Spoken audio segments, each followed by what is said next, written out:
Caseus, Jedi Exile. Chapter 3.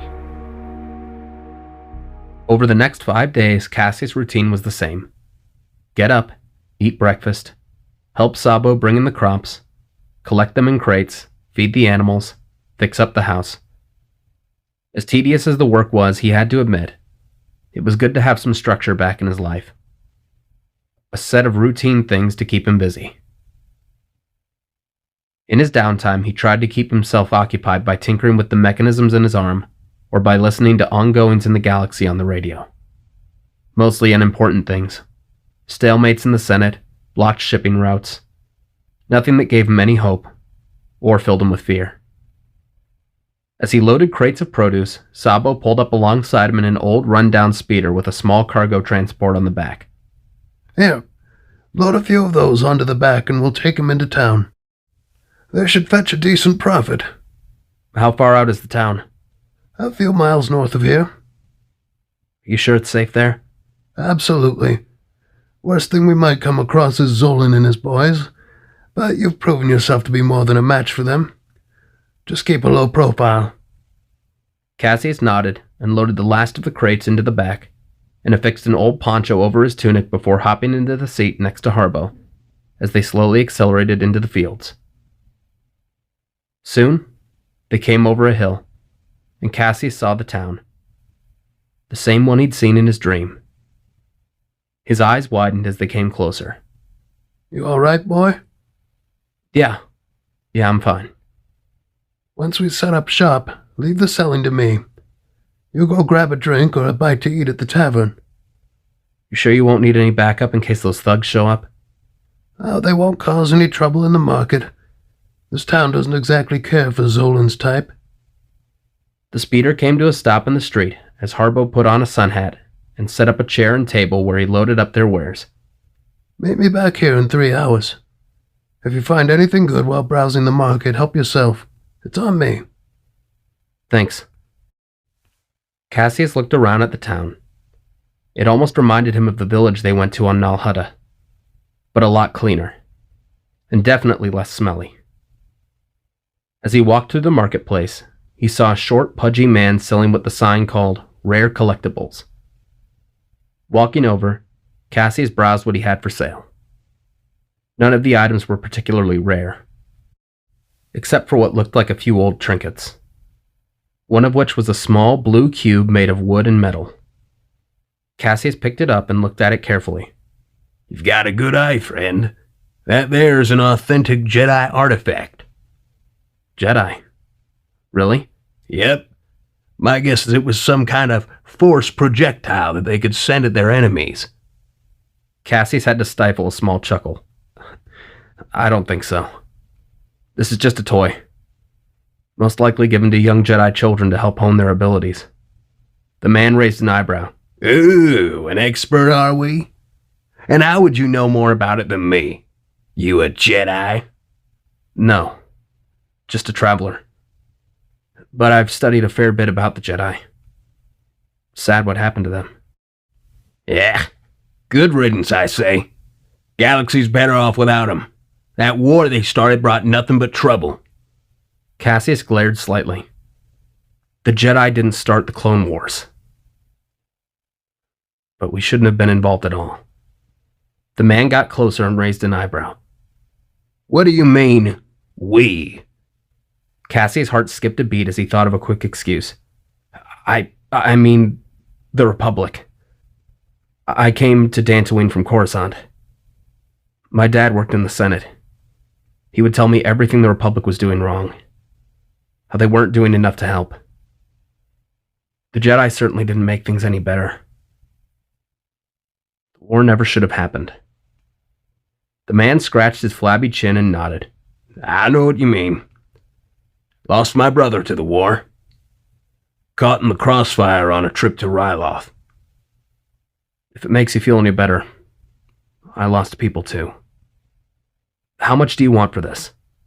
20 credits and it's yours. Cassius nodded and reached into his pouch, pulling out 25 and handing them over.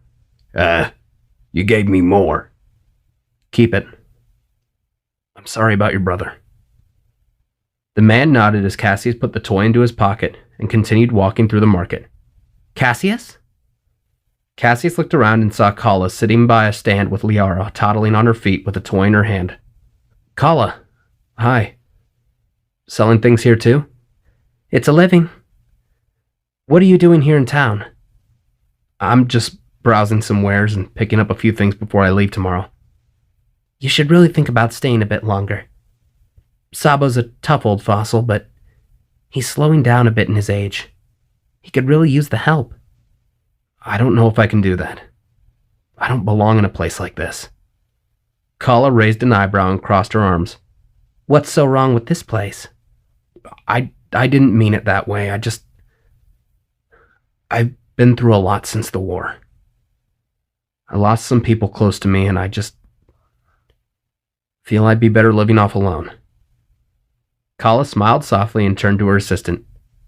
TB, keep an eye on the stand. I'll be back in a few minutes. TB nodded as Kala picked up Liara. Come with me. Let's talk. Cassius sighed and walked alongside her. Where exactly did you come from? I've never seen you around these parts, and I never forget a face. Corellia. Corellia? You don't seem like someone from Corellia. Have you met everyone from Corellia? A few. Usually swindlers and scumbags. I guess it's just in their nature.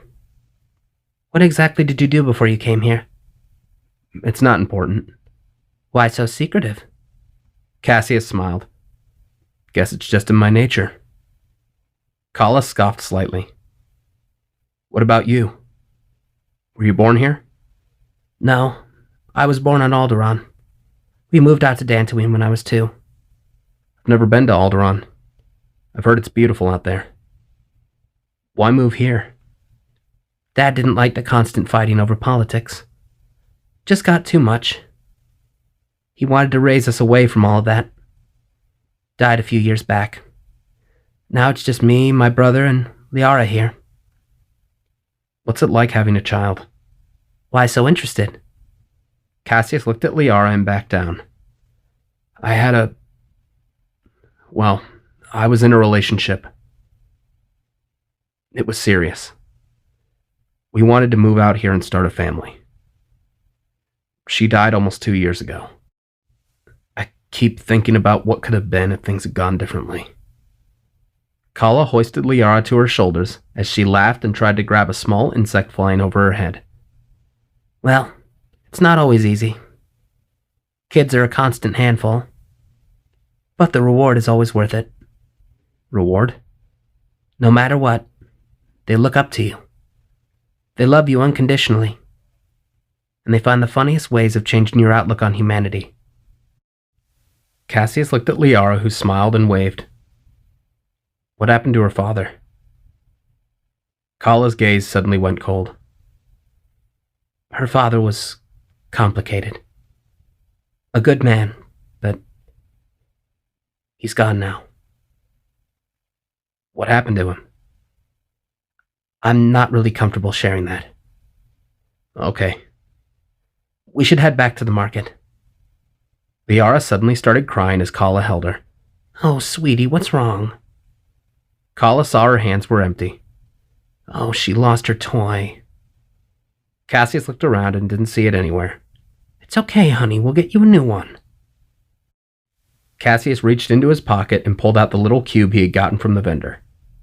Here. She can have this. It's not much, but kids can have fun with pretty much anything. Kala took the little cube and looked at it before handing it to Liara, who stopped crying almost immediately and stared inquisitively at her new toy. Thank you, Cassius. That was very kind. You're welcome. I need to get back to Sabo. You two take care, all right?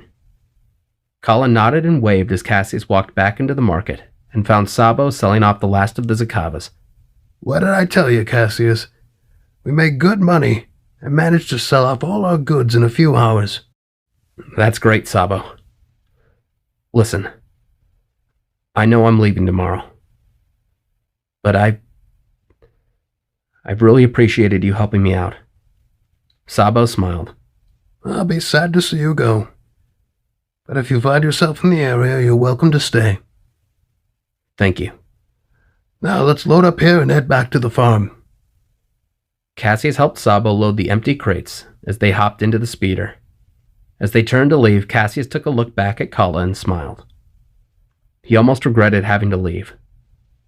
But he had to. Staying in one place too long would just bring trouble. Still, he felt comfortable here. Like he belonged. But he didn't. As they approached the farm, Sabo's eyes widened. Caseus looked ahead and saw plumes of smoke and fire coming from the farmhouse and the barn. No. They went full speed ahead as Sabo hopped out and rushed to his crying animals, opening their pens as Caseus ran up to a water pump and began to spray the exterior of the house. It was no good. He had to get his things. Rushing inside of the blazing house, he saw his gear and grabbed everything, covering his mouth from the smoke before rushing out as Sabo was fast at work spraying the house and barn with water and keeping the grass from catching fire. He then fell on his knees, tears welling in his eyes. As he got closer, he saw why.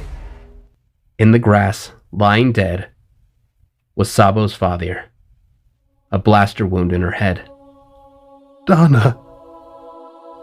Caseus stared down at the poor creature and put his arm around Sabo, who broke down into tears, staring at his burning farm, and saw something on the side of the barn. A large symbol written in animal blood. Zolan.